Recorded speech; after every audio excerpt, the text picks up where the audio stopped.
We're going to continue on with Unit 4, and this video is going to be about Learning Target 6b, Part 2. So in Part 1 of Learning Target 6b, we learned how to simplify radical expressions when we're multiplying or dividing. And when we simplify with multiplying or dividing, we needed to have the same index.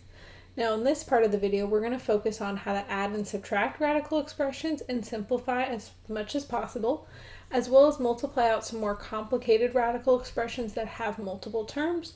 And lastly, we'll talk about how to rationalize a complicated denominator. So to simplify radical expressions, if we're adding or subtracting, we actually need two things to be true. We still need to have the same index, but we also need to have the same radicand. And as a review, the radicand is the stuff that is inside that radical expression. So if we were to add two nth roots of x together, I need to make sure that not only is the index the same, so they're both either square root, a cubed root, or a fourth root, so I have that same index there, but I also have to have the same radicands. So in both of these expressions, we have an x as our radicand. When we add those together, it's just like if we were to be adding like terms. I have a of them in the first part plus b of them, so I would still get a total of a plus b of them, and the nth root of x stays the same. This is very similar to if we were adding together like 3x plus 5x.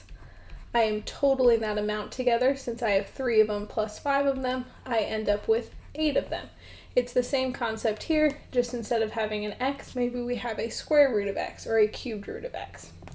Subtraction works very similar. If I have a times the nth root of x minus b times the nth root of x, I would be subtracting the a and the b, and I would still end up with that nth root of x term that we have. So let's look at a couple examples. So in each one of these, we're going to simplify as far as we possibly can, and sometimes that means we will get down to a single term as our final answer, but we'll also see that it's possible to end up with multiple terms if we don't have the same index or the same radicand. In example 1, we have 8 times the square root of 5x plus 4 times the square root of 5x minus 3 times the square root of 5x. What is our index on each one of these? So our index for each one of these is 2, and our radicand for each one of these is 5x. So in this case, I have both the same index and the same radicand, so I can go ahead and add and subtract these together. I'm going to start with the first two. I have 8 of them plus 4, so I end up with a total of 12 of them. So I would get 12 times the square root of 5x. And then I still have the minus 3 times the square root of 5x. From here, since I have the same index and radicand still, I can go ahead and subtract. 12 minus 3 is going to leave me with 9, and I end up with 9 times the square root of 5x then. So this is very similar to how we learned how to add and subtract like terms back in Algebra 1. Let's look at example 2. So example 2 here has 10 times the square root of 7a minus the square root of 7a plus 4 times the square root of 3a. What is our index on each one of these? So in this case, our index is, again, they all have an index of 2, but I do notice that I have different radicands. I have the square root of 7a for the first two, but then I have a different radicand of the square root of 3a. What that means is that this square root of 3a term I will not be able to combine with the square root of 7a terms. So all I can do in this example is combine the 10 times the square root of 7a minus technically 1 times the square root of 7a, which would leave me with a total of 9 square roots of 7a. And then we'll still have that plus 4 times the square root of 3a. So here's one of those examples where we were able to simplify it down as much as possible, but that doesn't necessarily mean that we end up with one final term as our final answer. Okay, let's look at example 3. We have 4 times the square root of 3x minus 2 times the cubed root of 3x plus 13 times the square root of 3x. What's our index on these? So our index here is actually different on a couple of these. On the first term and on the last term, I have an index of 2, but on the middle term here, we have an index of 3. And because of that different index, although the radicands are all 3x in this case, since the second term has a different index, I will not be able to combine that together with the first and the last term. Why don't you go ahead and simplify down expression 3 as much as we can. So let's check that simplification together. I've got 4 plus 13 of them, so I'll end up with a total of 17 times the square root of 3x by adding the 4 and the 13 together. And then that cube root term we cannot combine together since we have a different index there. And I know we talked about this in class, but I'm going to go ahead and put parentheses around it just so that it's clear that that 3 is an index and not accidentally a power on the 2. And that would leave us then with our final answer. Let's look at example 4 here. So example 4 is a little bit different. I actually have no variables in this, and this could happen. I don't always have to have variables. And in this case, we have the square root of 32 plus the square root of 12 minus the square root of 8 plus the square root of 27. Well, what is the index and what are my radican, or if I have different radicans, what is all of those? So in this case, my indexes are all equal to 2, but I have 4 different radicans here. I have 32, 12, 8, and 27.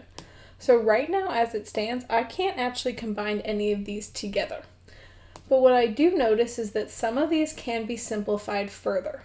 So although none of these are perfect squares themselves, they do have perfect squares as factors inside. So I'm going to go ahead and simplify down each one individually since we could do that simplification step. Why don't you guys pause the video right here and simplify down each one of these terms individually, and then we'll check it together.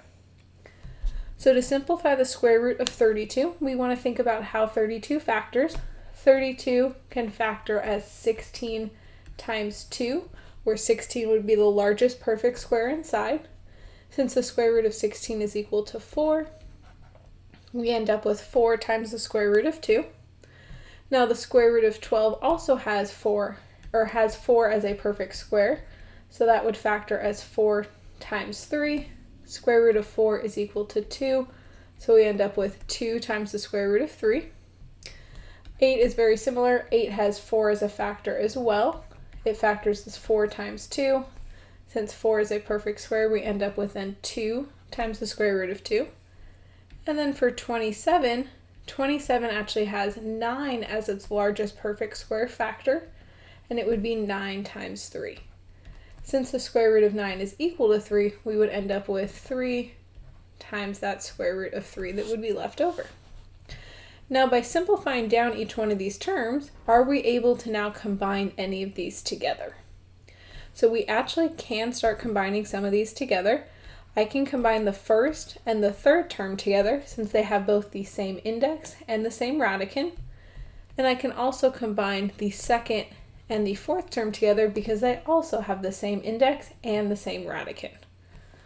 So why don't you guys go ahead and pause the video and simplify this down as far as you possibly can.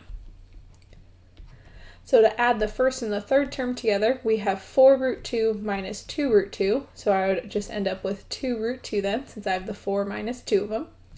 And then for the 2 root 3 plus the 3 times the square root of 3, I can add those coefficients together to get 5 times the square root of 3. And then from here, since I have different radicans, I cannot simplify any further. So although example 4 looked like we couldn't do anything to start off with, we always want to make sure that we have reduced down any of our square or cube roots as much as possible, and then sometimes that leads us to being able to combine some like terms together. Let's look at example 5 here. So in example 5, we actually have a product of two things. So we're going to incorporate not only the addition and subtraction, but the multiplication as well. So in example 5, it says 7 minus 3 times the square root of 2 times 4 plus the square root of 2. Well, we're going to go ahead and FOIL this out just like we did back in our last unit when we were dealing with quadratic functions and checking our factoring. So when we FOIL this out, I'm going to get 7 times 4, so I'm going to get 28 for the first term. Then I'll get 7 times the root 2. So here, when I'm multiplying something to a square root, unless that number is inside of a square root, I cannot actually combine them together. So I'm literally going to end up with 7 times the square root of 2. Now when I FOIL my inner terms, I have negative 3 root 2, times 4. Since the 3 and the 4 are both not inside of a square root, I can multiply those together to get 12 times the square root of 2. And then for our last terms, I have negative 3 root 2 times root 2. Since I have the same index here, since both of these have an index of 2, I actually can multiply the two 2's together to get the square root of 4, and then I still have that negative 3 on the outside. Now that I've FOILed everything out, my goal is to simplify down as much as possible and combine any like terms that I have.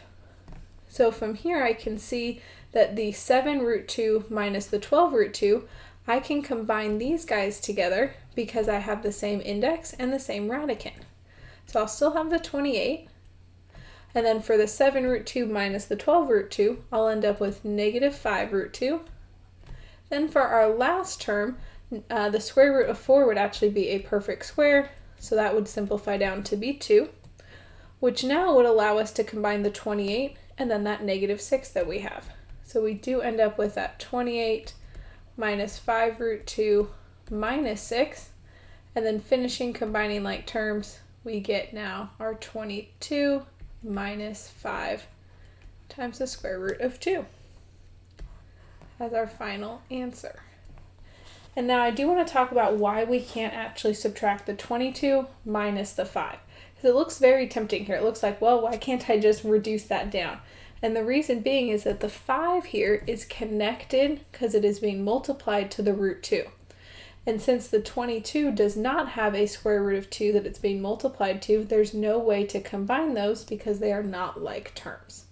So although it's very tempting when we end up with a number plus a number times a square root, or a number minus a number times a square root, it's really easy to want to add or subtract those numbers in front, but we do have to remember that ultimately that 5 is being multiplied to root 2, and so I could only combine it with something else that is also being multiplied to the square root of 2.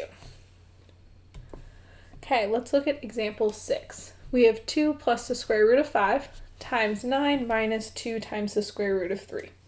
Why don't you guys pause the video right here and FOIL all of this out, and then we'll check it together. So in FOILing all of this out, I'd get 2 times 9, which would give me 18.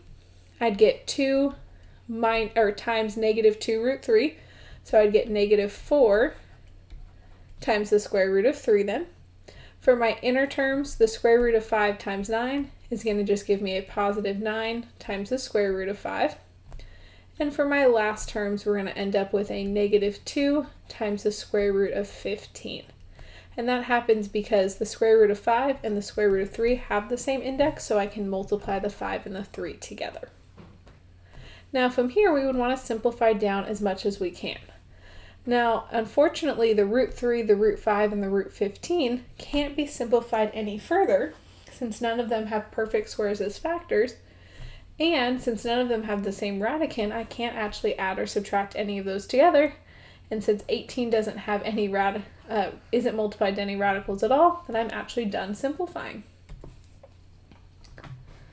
So although examples 5 and 6 looked very similar at the beginning, it really depends on what we end up with after we FOIL out to see if we can actually combine any of those like terms together. Let's look at example 7. We have the square root of 2 minus 5 root 3 times 1 plus 2 times the square root of 3. Why don't you guys pause the video right here and FOIL this out, and then we'll check it together. So for my first terms, we're going to get root 2 times 1, so I'll just get the square root of 2, and then we'll get the square root of 2 times the square root of 3, so I'll end up with a positive 2 times the square root of 6, since I can multiply the 2 and the 3 because they have the same index. Then for my inner terms, I'm going to end up with a negative 5 root 3, and then for my last terms here, I'm going to end up with negative 10 from the negative 5 times the 2, and then the square root of 9 from the 3 times the 3. Now this one will allow me to simplify stuff down a little bit further. So the square root of 9 is a perfect square, so we can go ahead and simplify that. And we would still get all same of the first 3 terms, but for our last terms we would get 10 times 3, which we can continue to reduce down. And I'm going to fit it over here to get the square root of 2 plus 2 times the square root of 6 minus 5 times the square root of 3 minus 30. And from here, although I have the same index on the first three terms, none of the radicans are the same and they can't be reduced down any further, so I actually cannot combine any more like terms. Let's look at example 4. We have 4 minus the square root of 10 times 4 plus the square root of 10. Why don't you guys pause the video here and FOIL this out and then simplify as much as you possibly can. So in FOILing this out, we'd get 4 times 4, so we'd get 16, plus 4 times the square root of 10 for my outer terms. For my inner terms, we'd get negative 4 times the square root of 10. And then for my last terms, we'd get a negative square root of 100. And we're able to multiply the 10 and the 10 on the last terms because they both have the same index of 2. Versus when we multiply the 4 times the square root of 10, I cannot combine those because the 4 is not inside of a square root. Now from here, I do actually have some like terms that I can combine. So I have the same index and the same radicand on both the 4 root 10 and the negative 4 root 10, but they end up canceling each other out in this case then. So I end up with 16 plus no more root 10s because I would have 0 of them. And then the square root of 100 is a perfect square, so I would get minus 10 then. And I can still combine like terms to actually get a final answer of 6. Let's look at one more example of this type. So here we have 7 minus 3 times the square root of 2, the entire quantity squared. What do you guys think we're going to have to worry about with that squared on the outside? What does that really mean? So that squared on the outside means that I have a duplicate copy of my base. So I have 7 minus 3 times the square root of 2 times another 7 minus 3 times the square root of 2. Now, as tempting as it is, that square does not mean that I can just square each term there. I actually have identical copies, which we will need to FOIL out. And if we were to square each term here, we would be missing out on our 2 inner terms that we get through the FOILing. So I'm going to have you guys pause the video here. Why don't you guys FOIL that out and simplify it as much as you can. So for this one, my first 2 terms are going to give me 7 times 7, so I get 49, minus the 7 times the 3 root 2, so I get negative 21 times the square root of 2. And then I get another negative 21 times the square root of 2 from my inner terms. And then from my last terms, I end up with a positive 9 times the square root of 4. I do have some like terms that we can combine, since the 21 root 2's both have the same index and the same radicand. So from here, we still have 49. We'll end up with 42 of them times the square root of 2. And then for the square root of 4, that is a perfect square, so we'll end up with 9 times 2, which will give us 18. From here, we can continue to combine like terms with the 49 and this 18 that we're going to have to get our final answer of 67 minus 42 times the square root of 2. And again, I cannot simplify any further, although it looks really tempting to want to do 67 minus 42. We have to remember that that 42 is connected because it's being multiplied to the square root of 2. And since the 67 does not have a square root of 2 that it's being multiplied to, those are not like terms, so I cannot simplify any further. The last type of example we're going to talk about in this video is about rationalizing and then simplifying. So rationalizing is a fancy way to say that if I have a square root in the denominator, I want to be able to get rid of that square root and just rewrite this so that it no longer has any square roots in the denominator. And the way we can do that is we can multiply by the conjugate of the denominator to both the top and the bottom part of our fraction and use that as our fancy number 1. Now, we did something similar when we actually looked at imaginary numbers and dividing our complex numbers. We multiplied by the complex conjugate. Well, here, since we don't actually have complex numbers and instead we have these irrational numbers, we're going to multiply by the conjugate for that irrational number. And we talked about this back in our last unit, where if we had a plus the square root of b, then a minus the square root of b would be the conjugate to that. So let's look at our first example here. We have 5 divided by 2 minus the square root of 3. what would our conjugate be of 2 minus the square root of 3? So our conjugate here would be 2 plus the square root of 3, since we changed the sign on the square root term. And so I'm going to multiply by that to both the top and the bottom. And the reason I have to multiply to both the top and the bottom is because ultimately here, I'm just multiplying by our fancy number 1. And when I multiply 1, nothing changes since it is our multiplicative identity. So let's write this out. So I really have 5 times this conjugate over 2 minus the square root of 3 times its conjugate there. Well, this looks very similar to examples we just did. I basically am doing a 2-in-1 now. So I have a multiplication on top that I need to FOIL out and a multiplication on the bottom that I need to FOIL out.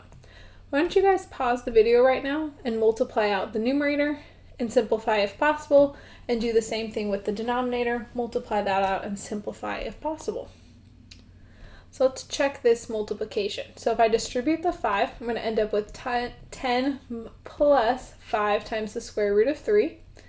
And in the denominator, when I FOIL this out, I'll end up with 4 from the 2 times 2, plus 2 times the square root of 3, minus 2 times the square root of 3, and then minus that square root of 9. Now from here, I do have quite a few like terms to combine. So if I combined the 2 root 3 minus the 2 root 3, those are actually going to cancel each other out. And then the square root of 9 is a perfect square, and that reduces down to be 3. Now this is always going to happen when I multiply by its conjugate, that those inner terms are going to cancel out. That's the goal that we wanted to happen, so that we ended up with no square roots in our denominator. From here, I do have a little bit of simplifying. 4 minus 3 does give us 1. I still have the same thing in the numerator, and I can't actually combine either of those two terms because they are not like terms. So my final answer then, if I divide each term by 1, I'd get 10 over 1, which would leave me with 10, plus 5 times the square root of 3 over 1, which would leave me with 5 times the square root of 3. And that will be our final answer. I do want to point out that it doesn't always happen that when I multiply by its conjugate, I get down to 1. That just happened in this case because we ended up with 4 minus 3. Let's look at example 11. So in example 11, we have 1 plus the square root of 5 over 7 minus the square root of 2. Now we want to multiply by the conjugate of the denominator. What would our conjugate of 7 minus the square root of 2 be? So our conjugate for that guy would be 7 plus the square root of 2. So we're going to multiply that to the top and bottom. So it's equivalent to just multiplying by the number 1. So that's our fancy number 1 there. So we get 1 plus the square root of 5 times 7 plus the square root of 2 all over that 7 minus the square root of 2 times 7 plus the square root of 2.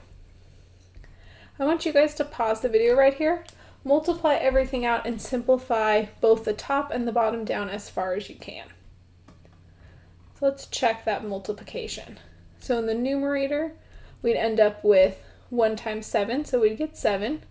Then we'd get plus the square root of 2, plus 7 times the square root of 5, and then plus that square root of 10. So on the last term, since I have the same index, that's why I'm allowed to multiply the 5 and the 2. And then in our denominator, I'm going to end up with 49 plus 7 times the square root of 2 minus 7 times the square root of 2 minus that square root of 4. Now in the numerator, I cannot simplify the square root of 2, the square root of 5, or the square root of 10 any further. And unfortunately, since I'm adding these together now, it requires that I have both the same index, which I do have, but I also need the same radicand. So in the numerator, I can't actually simplify that down any further. I will be left with all 4 of those terms, but I can simplify my denominator quite a bit more. So we will end up with 49 still. The 7 root 2 and the negative 7 root 2 cancel, and then the square root of 4 is equal to 2. From here, we can go ahead and just simplify and subtract to get 47 in our denominator, and I still have every single term in our numerator Now our last step from here is to just break this apart so that I have 4 separate terms. So I'm going to end up with 7 over 47 plus the square root of 2 over 47 plus 7 times the square root of 5 over 47 plus the square root of 10 over 47. And I forgot to mention it in the prior example, but we knew that we were done rationalizing because we had no more square roots in our denominator. And the same thing happened here. Once I multiplied by that conjugate to the top and the bottom, I was able to get rid of our square roots in our denominator, which is the whole goal of rationalizing an expression.